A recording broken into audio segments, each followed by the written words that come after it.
Bak, topyekün bir çatışmaya dönüşmeden, zaten topyekün çatışma yapacak bir gücü yok Ermenistan'ın. Bak, açık ve net söylüyorum, bu hamaset değil.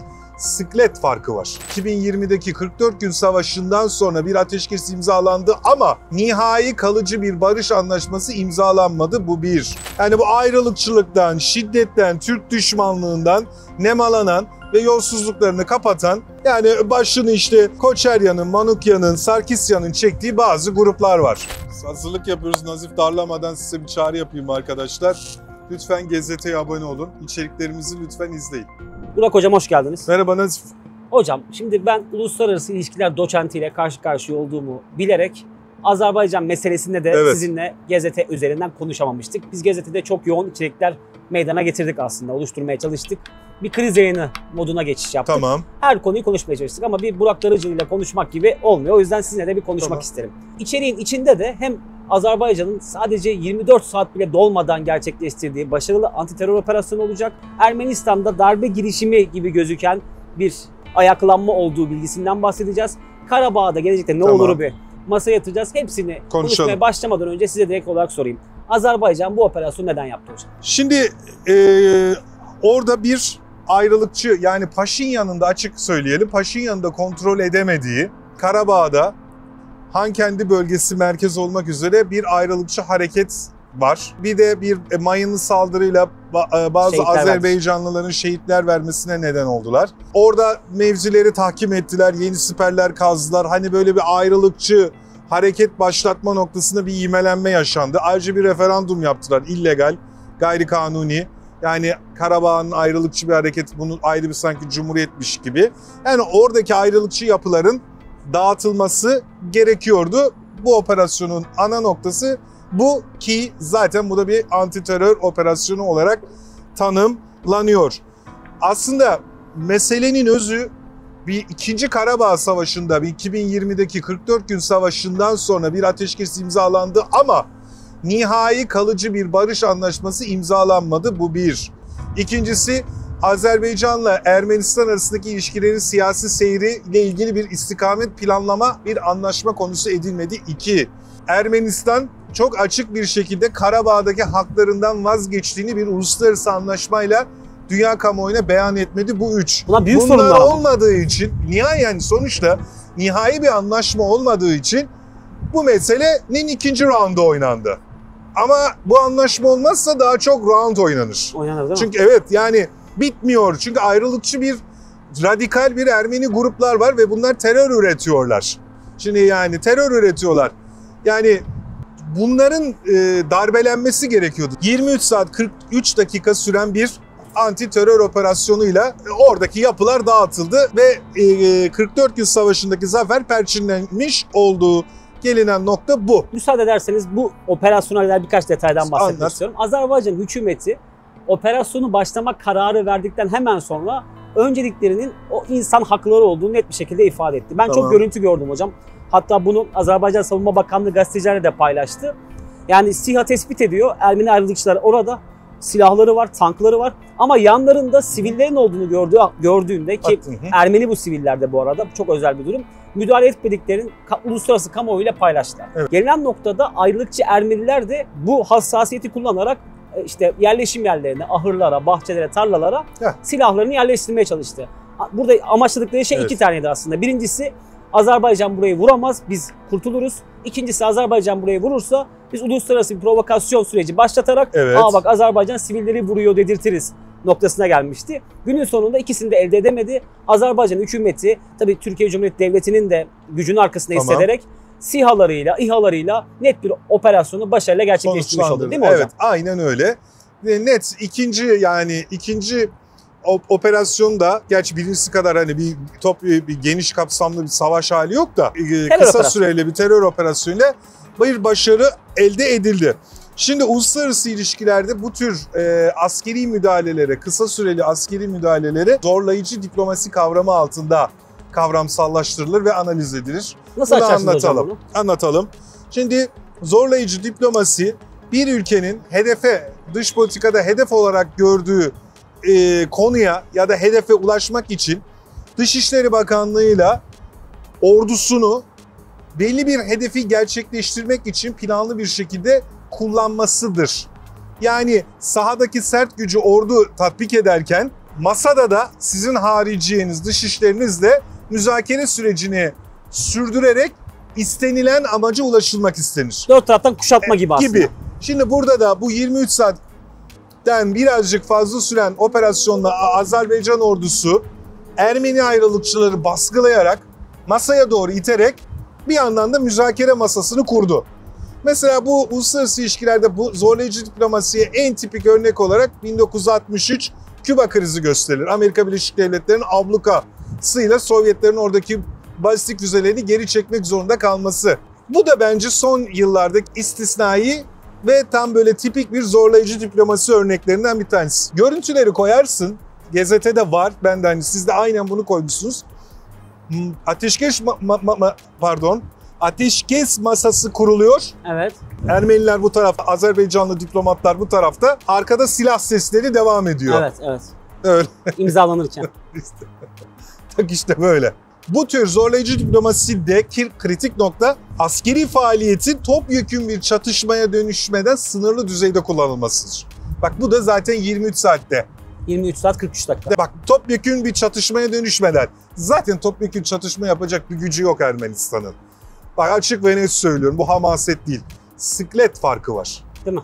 Azerbaycan'la Ermenistan arasında ağır siklet boksörüyle orta ya da tüy sikletin maçı ya da gibi yani. Savaş Cebeci Kaan Kazgan'da diyebiliriz belki. Burada örnek olarak dövdük çünkü yani. Yani neticede dayak. Ya görüntüde öyle değil ama tam tersi. Tabii ki. Ya o da yalnız bak gerçekten profesyonel bir dövüşçüyle ele de boks böyle kafes dövüşü yap. Ben hani çok ilgilenmiyorum da ben de bu ne kadar popüler konuymuş önüme geldi yani.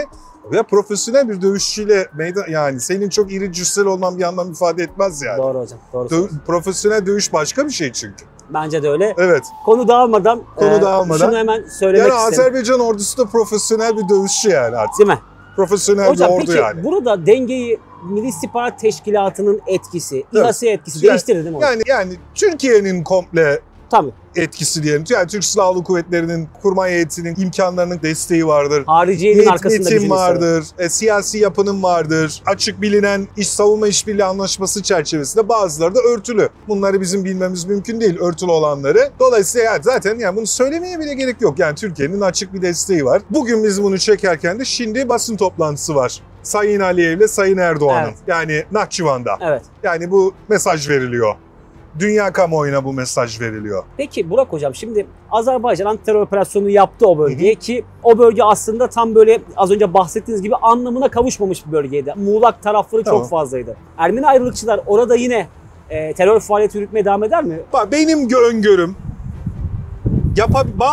bazı daha marjinalleri münferit olarak tırnak içerisinde gerilla savaşı, sabotaj, mayınlama, suikast gibi eylemler yapmaya gayret edecekler gibi gözüküyor. Yani sürecin ana istikametini değiştirir mi? Bence değiştirmez. Değiştirmez diyorsun. Dağıtılır o yapılarda. Peki hocam, şimdi Ermenistan 2. Karabağ Savaşı'nı kaybetti, bir hezimete uğradı. Aradan geçtiği zaman antiterör operasyonu başlattı Azerbaycan. Evet. Yine Ermenistan'ın sözde çok kabul etmediği ancak onlara ittifaklı olduğu bilinen ayrılıkçı gruplara net bir başarılı operasyon gerçekleşti. Hocam şimdi net bir durum var ortada. 2. Karabağ Savaşı'nı bir hezimetle kaybetti, kapattı Ermenistan. Aradan bir süre geçti. Ermeni ayrılıkçı gruplar, Ermenistan'a tam olarak iltisaklı demeyelim hadi, benden olsun. Ayrılıkçı gruplar Karabağ'da çeşitli faaliyetler yürütmeye başladı. Azerbaycan çıktı, bir gün dolmadan oraya mütekabiliyetini gösterdi. Antiterör operasyonu başarıyla sonuçlandırdı. Paşinyan üzerinde bir karşılığı yok mu Ermenistan politika süreçlerine? Evet. Hatta şunu da ekleyeyim, özür dilerim hocam, lafınızı kestim. Ermenistan'da 8 kişi de darbe girişimi iddiası gözaltına alındı bundan sonra. Yani bu kaybedilen savaşlar Azerbaycan'ın ciddi gücü, yüzyıllardır masaya konan birçok meseleyi ortadan kaldırdı mı? Ermenistan'da iç durum ne? Bu bir darbe girişimi miydi? Şimdi Ermenistan'da bir Karabağ çetesi var.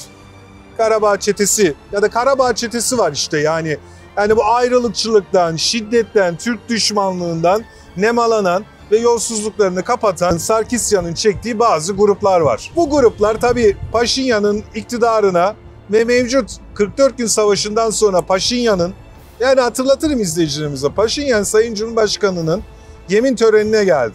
Yani Paşinyan aslında barış masasına oturmak istiyor. kendi siyasi kariyeri açısından ve geleceği açısından da çok ciddi ölüm tehdidi de alıyordur. Tabii. Bu gruplar radikal gruplar. Suikast Ama girişimleri de oldu. karşıdaki gruplar yani bu saydığım isimlerin oluşturduğu gruplar ve dışarıdaki diaspora maalesef radikal. Yani şeye karşı bu süreçten siyasi açıdan, ticari açıdan menfaat temin ediyorlar. Bu 8 kişilik grup bir takım alet edevat gösterildi. Bence tamam. Vardır böyle ayrılık. Bir plan vardı, bir sabotaj, bir suikast yapmak ister 8 kişi. Tamam, darbe girişimi olarak bunu Ermenistan'ın mevcut yönetimi kamuoyuna, bunu dünya kamuoyuna bu şekilde sundu. Ama tabii Ermenistan'da darbe yapacak ordu yok. Ama tabii böyle suikast ve böyle sabotaj yapabilecek insanlar var. Bu da bunun bir sonucu. Bunu da kullanarak, konjonktürü de kullanarak biraz Paşinyan bu grupları da baskılıyor. Cadı avı gibi bir şeyden bahsediyor muyum? Cadı avı değil, adamlar cadı ya zaten. Cadı. Cadı avı yok Net yani. cadı yani. Ya adamlar anlamıyor yani şimdi. Şimdi anlamıyor o yani. O grupları da yani sesi yüksek çıkmaya başlayan sorunlu muhalif grupları Evet. da bu sayede böyle biraz sessizleştirmeye muhalif dersek olumlu bir anlam ifade eder. Ayrılıkçı diyelim. Ayrılıkçı diyelim, radikal diyelim, barışa yanaşmayan diyelim. Yani muhalefet dersek sanki hani antidemokratik bir şeyi engellemiş gibi. Öyle bir durum yok. Adamlar gerçekten anlamıyor yani. Laftan anlamayan gruplar yani. Peki hocam, şimdi Azerbaycan'ın üst üste gelen zaferleri Ermenistan'da devlet otoritesine zarar vermiş midir? Evet, şu anda yani bence, ciddi bir sorun var mıdır? Var tabii ki. Yani bence kargaşa ve karmaşa var Ermenistan'da. Peki Paşinyan'ın geleceğini nasıl görüyorsunuz? Ya Paşinyan'ın bence barış masasına oturup barış anlaşmasını imzalayıp Türkiye'nin de desteğini alırsa ve Ermenistan'da da bir zenginleşme söz konusu olursa ki barıştan sonra Türkiye sınır kapılarını vesaire açtıktan sonra Ermenistan normalleşecek ve dünyaya açılacak. Ya bence normal aklı başında Ermeniler de bıkmış.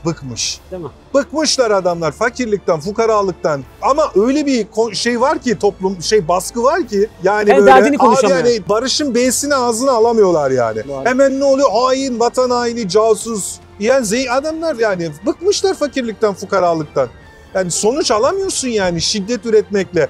Bir arpa boyu elde edemedin yani. Ortada çok net bir başarı var Azerbaycan açısından. Burada tam bir fiyasko var. Darmadağın bir yapı var. Yani adamlarda öyle işte, durum bu. Biraz daha gider ama bu gerginlik. Devam edeceğini düşünüyorsun. Yani biraz daha gider de gücü yok. Yani masaya oturulması ve normalleşmek lazım artık. Sizce ne zaman olacak bu hocam? Ya bu dış konjonktürden de bağımsız değil. Burada Fransa'nın pozisyonu, AB'nin pozisyonu, Amerika Birleşik Devletleri'nin ve Rusya'nın da bu barışı istemesi lazım. İsteyebilirler bence ama hocam. Ya bir Ukrayna-Rusya savaşı da var yani.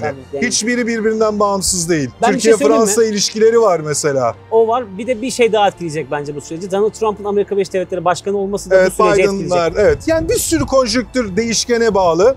Yani böyle bakacağız. Biraz daha var ama. Var diyorsun. Gibi gözüküyor. Hocam daha çok konuşuruz bu konuyu. Çok konuşuruz. Eklemek istediğin bir şey var mı? Konuşalım da iyi şekilde konuşalım. Bu bitsin artık. Son da söyleyeyim. Azerbaycanlı şehitlere Allah'tan rahmet diliyorum.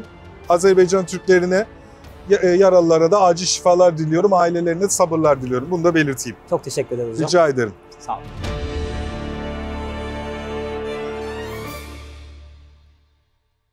Bak, topyekün bir çatışmaya dönüşmeden, zaten topyekün çatışma yapacak bir gücü yok Ermenistan'ın. Bak, açık ve net söylüyorum, bu hamaset değil.